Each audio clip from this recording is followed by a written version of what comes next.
Shout out to my niggas in the bucket, first of all. R.I.P. to my nigga Hellboy. You know what I mean? I feel like there's a lot of niggas starting shit that really shouldn't have never been started. If y'all know me, I'm from Pawtucket, Rhode Island. I always like to have a good time. Never really started beef with nobody. If somebody had beef with me, they could have confronted me a long time ago.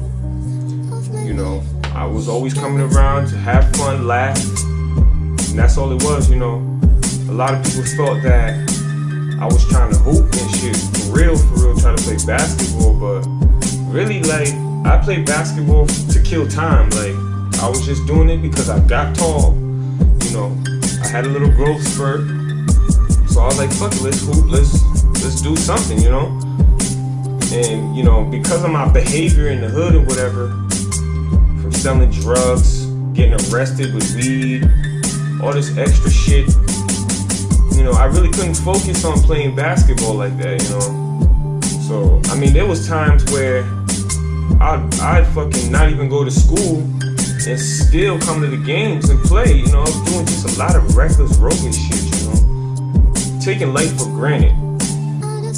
For a lot of my people in Rhode Island, you know, I tell y'all all the time, keep your head up, stay focused, whatever you're trying to do with yourself, you must stick to it, because if you follow the wrong niggas, you follow the wrong people, you're gonna be in a predicament you don't want to be in. And, you know, I'm just happy I was able to get out of that, because when you grow up with people, it's like whatever situation or whatever issue that person you grew up with has, it's like it's your issue too, because it's family. You know, I looked at a lot of my friends as family. You know, they let me in their house, and I felt like, you know, I had everybody's back.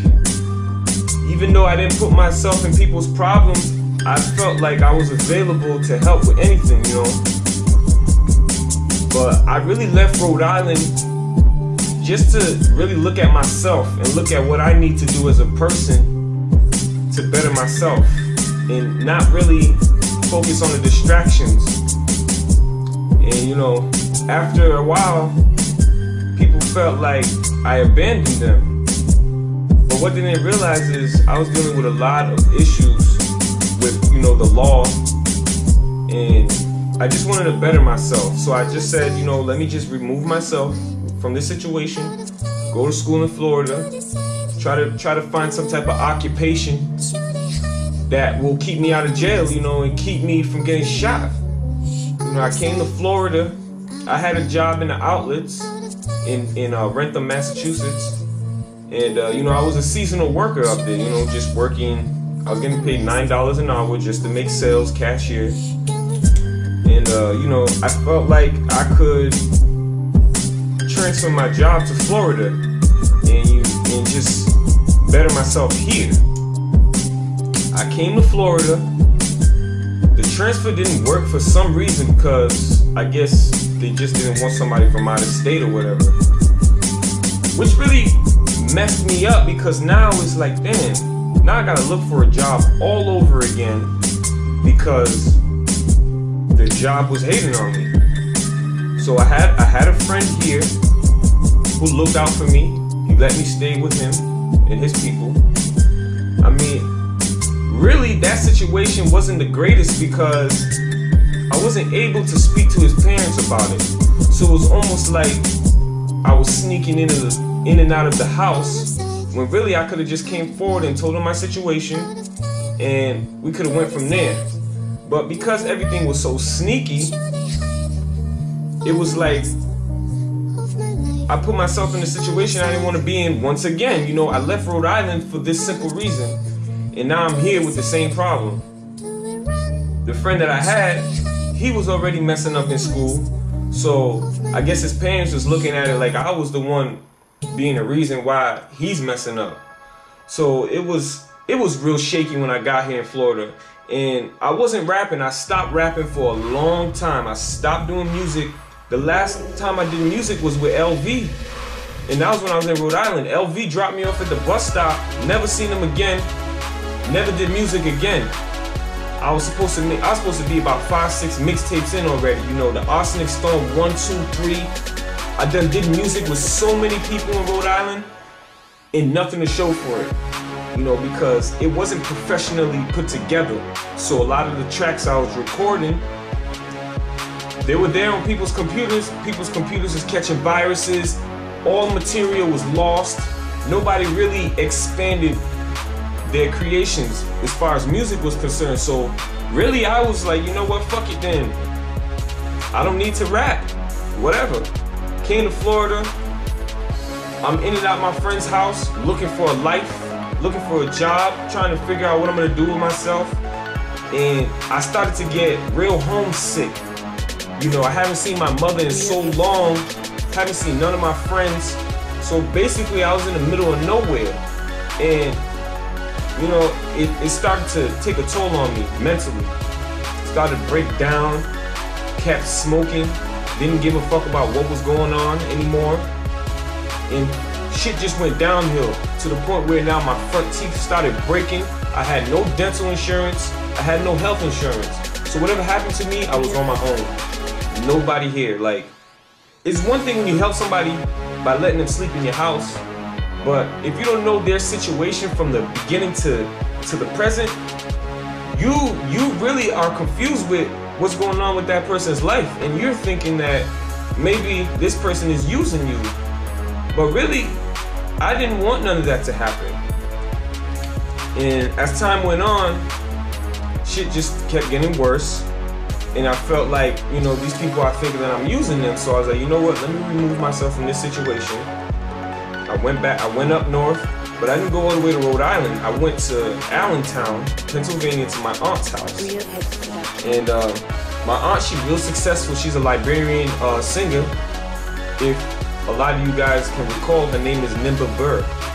And she's been doing music, African music, and she established herself as a nurse.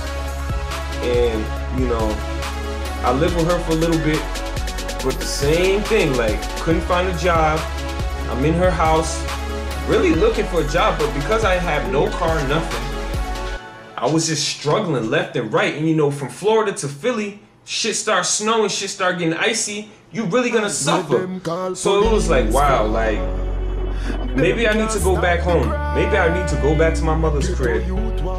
So I just left, I went back up north to Rhode Island. That's when niggas seen me again. I came back to Rhode Island.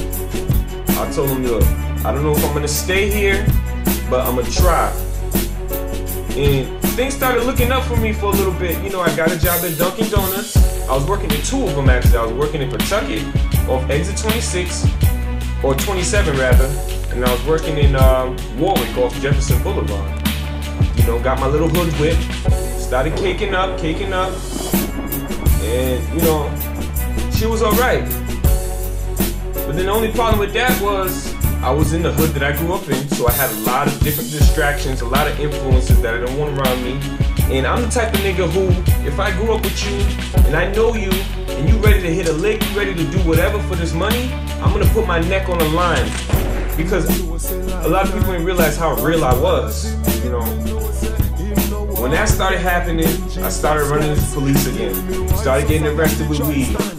And that's when I got locked up. They put me in downtown Pawtucket. I slept over there. They didn't feed me for 24 hours. So I'm in the bullpen, just starving, freezing, and went to court the next morning. I went to court.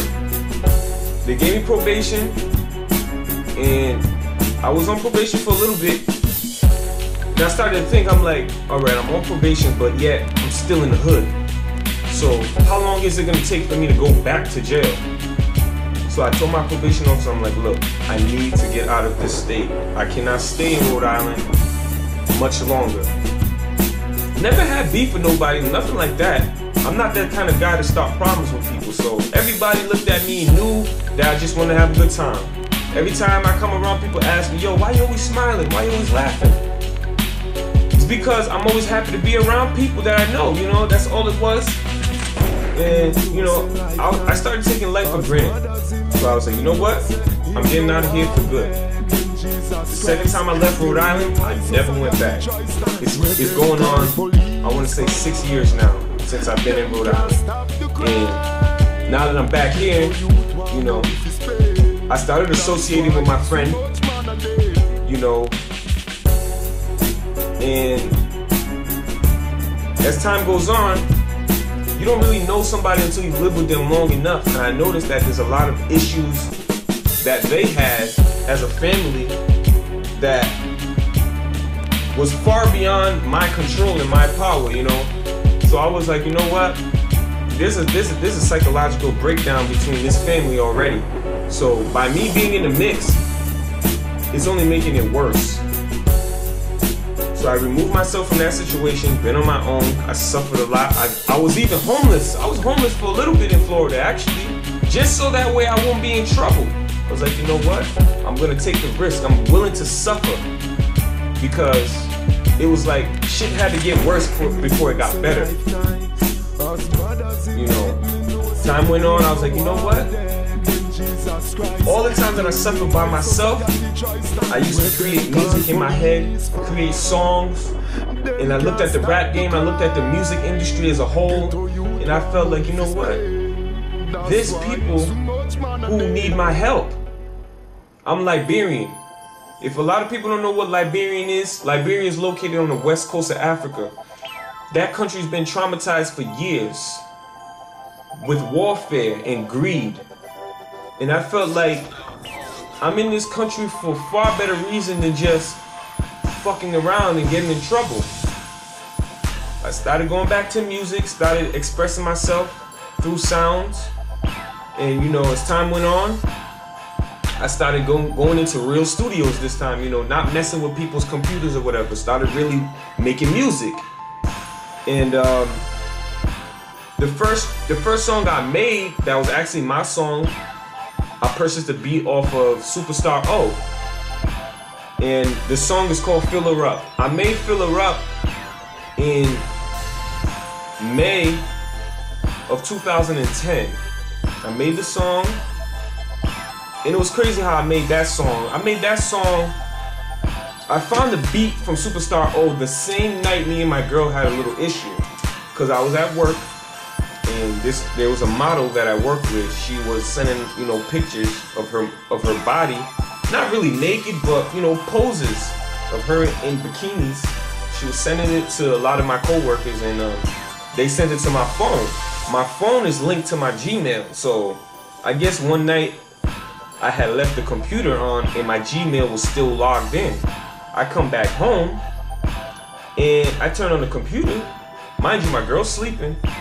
I turn the computer on and it's just a full screen picture of that girl's body. So then I'm like, what the fuck is this doing here? So then my girl's like, oh, so you got pictures of your coworker on my computer and blah, blah, blah, blah. And I'm like, first of all, what the fuck you doing in my Gmail, one? And then two, this chick, I don't know her from a hole in the wall. Like, she was sending her pictures around, so be it. Like, I don't fuck with. If she didn't know, like, I wasn't attracted to that girl, not even a little bit. It was just a picture.